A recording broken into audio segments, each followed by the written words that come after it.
We just got major leaks on Meta's new upcoming premium headset. The one that's supposed to be direct competition for the Apple Vision Pro and Android's new XR headset. And if you've been watching the channel for a while, you know that I've spoken about this headset multiple times over the last couple months. But now we have brand new info, straight from data mines, inside reports, about hardware features and the direction that Meta's going. And honestly, all of it is sounding wild. But first, today's video is sponsored by Flexispot, the brand behind this absolute beast of a standing desk, the E7 Plus. Recently, I rebuilt my entire setup using their premium 4-leg standing desk. Now, previously, I had a 2-leg standing desk, and it would actually just wobble, and it felt very flexible in the middle. But now that I've got this desk from Flexispot, with my triple monitor setup, it's so stable, and I don't have the fear of accidentally leaning on it and everything falling off. It's motorized too, so I can go from sitting to standing in the press of a button. It also has a mode that lets you customize where you want each height for sitting, standing, or anything else. Another thing I love about this desk is it has a built-in USB slot, making it so convenient for charging things. So whether you're gaming, streaming, editing, or just working from home, a proper desk like this really helps with things like posture, energy, focus, and health. You can check out the Flexispot E7 Plus using the link in the description, and by doing that, you're also supporting the channel. So a massive thank you to Flexispot for sponsoring today's video, and let's get back into it. So internally at Meta, this headset is codenamed Puffin, and this thing is not a Quest 4. However, the Quest 4 is supposed to be the following device after this. This thing's supposed to be an ultra lightweight headset, designed to be as comfortable as possible, with power offload to a tethered compute puck, similar to the Apple Vision Pro. Now, Upload VR has reported that this thing will be running Horizon OS, and it will be ready around 2026. Originally, some people thought it was going to be 2027. It's looking like we're going to be seeing the Quest 4 around that time. Now, the Wall Street Journal is claiming that this device will be targeted at under $1,000,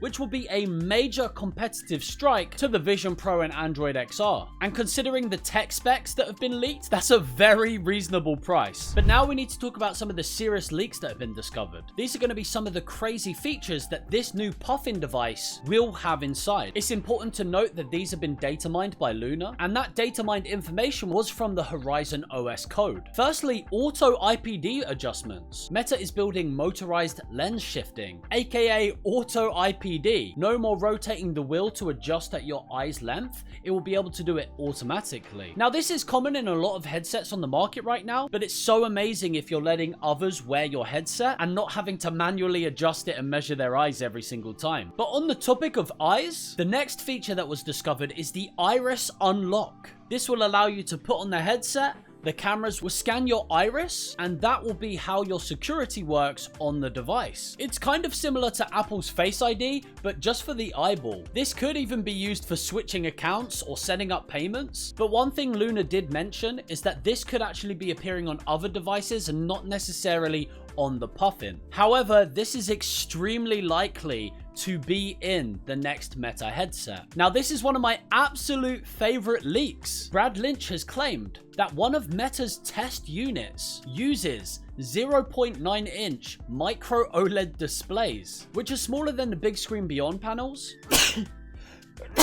But smaller lenses usually indicate higher resolutions, higher pixel density, and insane clarity. Right now, we're unsure of the resolution of this device, but OLEDs will allow for deep blacks, true contrast, and rich colors. If I had to guess what the resolution would be for this device, I would probably say 4K per eye. But as soon as I get more information on that, I will keep you updated. Now, something really important to note about having a compute puck allows for the actual weight of the device to be a lot lower. Now, according to leaks, this device could be around 110 grams, which is insane. That's 5 times lighter than the Quest 3. It will literally feel like wearing a pair of sunglasses. It doesn't really look like glasses. It will look similar to Android XR's device, but on the headset, it will mainly be the displays and buttons, such as the pancake lenses and the auto adjustments. Their whole goal is to breach a market where it's not a big, giant, clunky headset. Now, after scouring Reddit, everybody has been buzzing about how thin and powerful this device is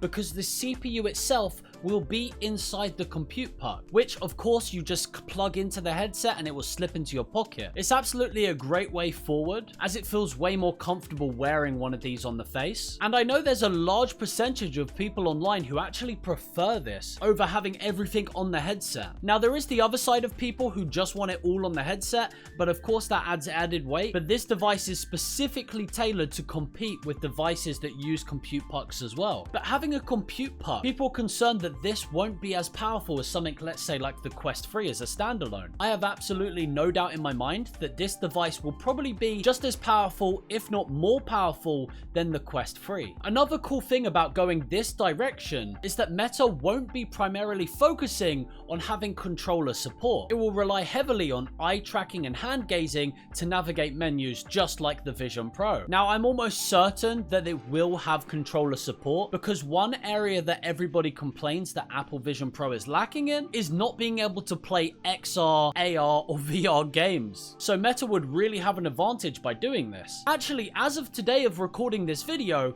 Apple just had their keynote and they are now adding support for the PSVR 2 controllers. So we could see a bunch of VR games being ported over to the Apple Vision Pro, which would also indicate that Meta, releasing this device next year, will likely have an additional option to include their VR controllers. But primarily, this will be focused on hand and eye tracking. Another important thing to note, Meta has reportedly been in talks with Disney and A24, which means immersive cinematic experiences will be coming. And with the new Deadpool game trailer releasing, this lines up perfectly. When Apple released the Vision Pro, they aimed at being able to watch movies on a giant screen. That virtual cinema is a very heavy requested feature, something that I do with my Quest 3 on the plane. But at 1/3 of the price point, Meta really has a unique chance here to take a big percentage of the market. Meta could potentially be trying to target a more 18+ audience this time around. They actually said this themselves at GDC, saying that over the next 2 years, Meta is focusing more heavily on the 18+ crowd. Luna pointed this out, and it's actually backed by what they've been doing recently in their actions. The new Deadpool VR game, A24, a 1K price tag, premium display tech. Already this is pointing towards an older, more serious demographic. But let's be clear, that does not mean Meta will be disregarding its younger audiences.